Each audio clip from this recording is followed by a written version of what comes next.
let's talk about AI. I'm on the fence on this. I know it's such a great thing. I know people are loving it, but I also see the negatives to it, and it's hard to ignore and just embrace this fully and openly and what I wanted to do. And I just need a breath with it. I want to talk about AI.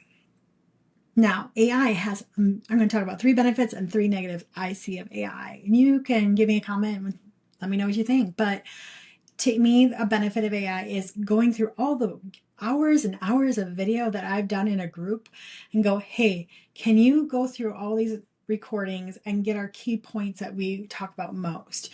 Almost like my researcher. Go back in the archives of my conversations and my information here and pull out this data for me so I don't have to watch 10, 15, 20 hours of content.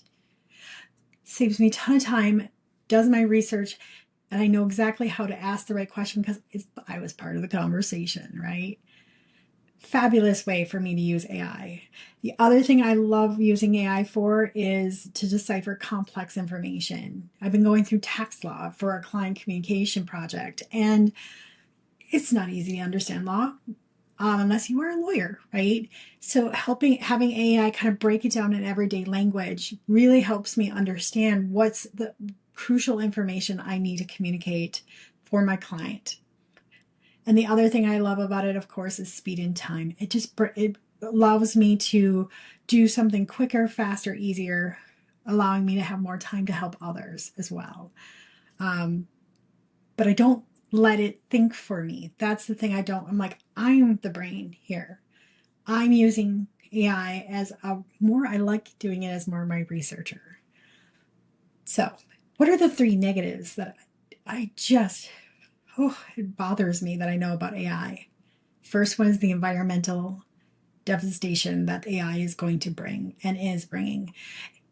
Server farms need to be used to process all of this data. And what people don't realize is they need a colder climate because it produces a lot of heat.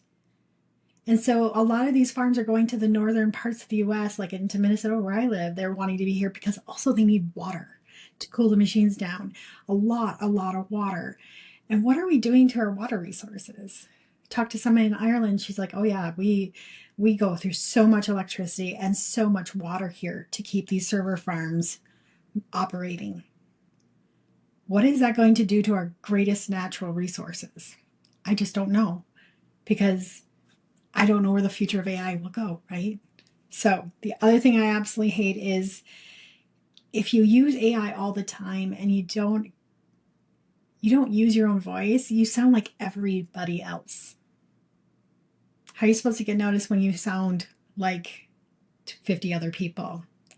And they're not fact checking it. They're just whatever's popular, they'll reproduce. So we don't know, one popular thought may not be anything right. And if you're not reading it and editing it, you might be a little surprised at what you're even saying. And the other thing I don't like is it creates so much more content out there. You are now competing with robots. And it's starting to get to be where your content is competing more with robots than it is with people. And those robots are really tricky. Some of those videos you're like, wow, that's really cool. And then you find out a robot did it, like an AI did it, right? And you're like, then how can I trust anything? So our job of trying to reach out, communicate with people, and now the trust is even harder to gain. So those are my three things what I despise about AI and the creation that it's creating and helping. There's so many other great benefits. I mean, there's amazing medical things that it's doing, but there's always the dark side of technology. Black Mirror didn't, I think it's Black Mirror, the show, that didn't teach us anything. There are some things that we do need to think about, and don't get lazy with your communication. If you know it, put your heart into it, write it, create it, expand upon it. Don't always rely on AI, because what you have to offer is brilliant and beautiful.